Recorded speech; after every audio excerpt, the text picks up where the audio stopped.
So I've been doing a little bit of research. Well, I shouldn't say a little bit. I've been doing a lot of different research. And I've come to the idea, at least for myself, that when people say ex-gay, I don't think that's a helpful term. And the reason why I don't think ex-gay is a helpful term, I'm going to dive into it.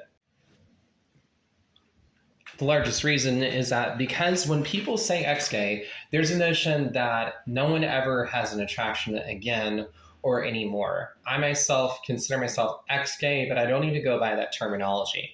I feel that that terminology is one, outdated, and two, simply just doesn't actually meet the data. And I'm going to go and explain that terminology a little bit further. What I look into and what I see by the data or by theology or by world religions, philosophy, and more is that change usually happens over the course of time, not instantly. However, that's not always the case, and I'll go into a few things that contribute to instant change that I have found, at least in my research.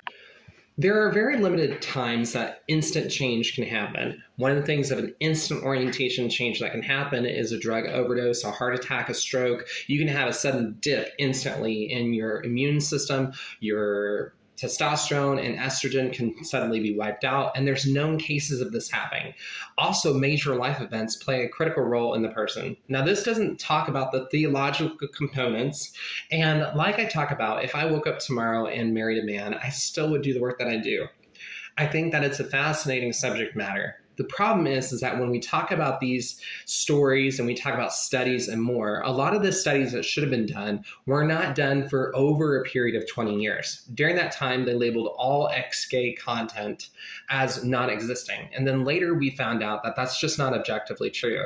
And about 1 out of 3 ex-gays go through a legitimate change. About 1 out of 5 is gradual. And I think that's a safe component to see, that we see that people transition from one state of their life into another state. And usually it's over a period of 5 kind of iterations, at least as far as the male side that I see. Changes in testosterone when a child is 5, about 12, 16, we have that about 30, 40 again, 50, 70, and 90. We see these rapid kind of changes. And this is a huge demonstration of not only that it's measurable, but we have to wonder why people get wrapped up. And usually it's because they, one, are really trying to push conversion therapy that, from what I've seen in the estimations that I've done, it only impacts 1% of LGBTQ. When we talk about conversion therapy that's linked to really institutionalized conversion therapy. From my understanding, the estimates are now underneath 200 facilities in the United States, closer to 178. But don't quote me on that, but I think that's where it's heading from the studies that I've done. But regardless of that, I think that it plays a critical role when we want to talk about these issues and we talk about them in a very direct way. This means that change does happen for a variety of reasons. When we talk about theology, this is where people really lose their head. They're either completely support me or you're a bigot. Either direction. And this is where we have to create kind of a middle ground. People believe that it's not for them for a variety of reasons. I've talked about the idea of growing society and impacting others, which usually is not the focus from people that are overtly affirming. But wherever you fall on that subject matter, it seems to be interesting that people seem to stigmatize conversations, or like well-known progressives, they say people just don't exist because of their limited experience. As far as what I can tell from these kind of pushes inside of that movement, to say that people just don't exist based on the way that you feel, based on your past, or based on a lot of leaders that have gone through conversion therapy themselves, it presents a natural bias for people to not objectively look at data because of the way they feel about a supernatural concept or an overarching eternal concept. And that's what I notice that seems to be clouding, especially when we look at Christian nationalism and we look at the movement that wants to do kind of a superstitious demonology push to, essentially progressive conversion therapy that we see in the mutilation of children today. But that's not the only area that it seems to impact, and I'll dive into that. When people affirm only, meaning that they don't say any boundary of what is good or evil or pros or cons, or this is immorally wrong, or this is against the law, or they try to normalize things, such as a long list that I can't even get into in this video. It really brings a problem to the forefront, which means that it's trying to normalize things that are not necessarily normal. And this is not talking about homosexuality or heterosexuality. It's talking about a whole thing, and I think most people know what I'm talking about.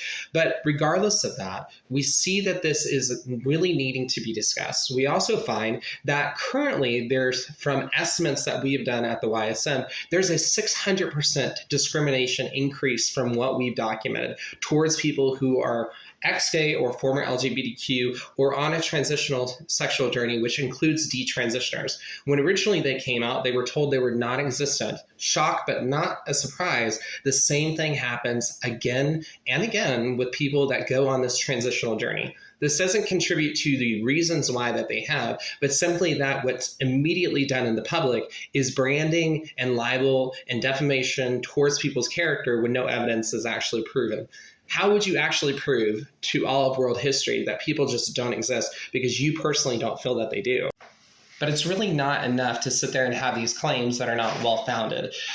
If we live in a more tolerant society, then we have to respect the reasons why people do decide for themselves to do whatever they want with their lives. And this also makes it an interesting conundrum. At the YSM, when we post on Twitter, we have all sorts of feed that we just push out stories, research, studies, content, philosophy that other people post about, and we consolidate it together for people to get a well-rounded approach on whatever subject, which is interesting for me to see all the different things. An interesting development also on that note is how Gays versus Groomers sat down and attacked our organization for simply being homophobic and bigoted, regardless of the studies that we do that prove our claims and the claims that go on globally. And it's not an ending of a conversation. It's just the start. The reality is that if you can claim in the basis of study that is that you claim that people don't exist, then it's actually a human rights violation and it's blatant discrimination when you pose an idea, if you take that claim that people just don't exist or this never happens. It's rare, but it does happen, of a complete entire orientation change. But I think that we're thinking of orientation change as ex-gay versus gay, and I don't think that's helpful. When we think about sexual orientation change, I personally believe that you could go in life, be an elderly person that just completely gets rid of your sex drive altogether, and you just think of your personhood maybe on the context of just being a person. So it kind of almost has this non-binary feel when people get into their elderly years, when their sex drive is completely eradicated. But this is extremely linked to age and drops of testosterone, or even not even caring about connection to the culture. I find often that this is just a difference of opinion, where people look at this from a vantage point that is really different. I always think to myself when I'm making our blogs and when our podcast is being produced and the studio work that we do on what are the vantage points that people have and what are the books and what are the things and what are the resources that are available to the public. But when resources are not available, and in a recent interview I had, that seemed to have come up, the idea of needing to look at it from vantage points that are not about this conflated idea that links to conversion therapy or reparative therapy. It's been openly condemned by, most associations, but when we see this movement that does indoctrinate from a state level that we see going on, it means that there's bias intent on research and upon studies and more. Change happens, but the issue is not that change happens. The issue is that how people respond. There's a difference from responding and going, that isn't objectively true and that's questionable, and reacting to it, to another stance of making, definitive claims that are overarching that are not provable, such as it's a demon, a hex, a spell, or you're just confused, you don't know what you're talking about, and you're not validated. It seems to come from both sides of the argument. And these have been kind of some things that we've been working on. But whatever the case is, we see that these conversations really cloud this conversation of transitional sexual journey.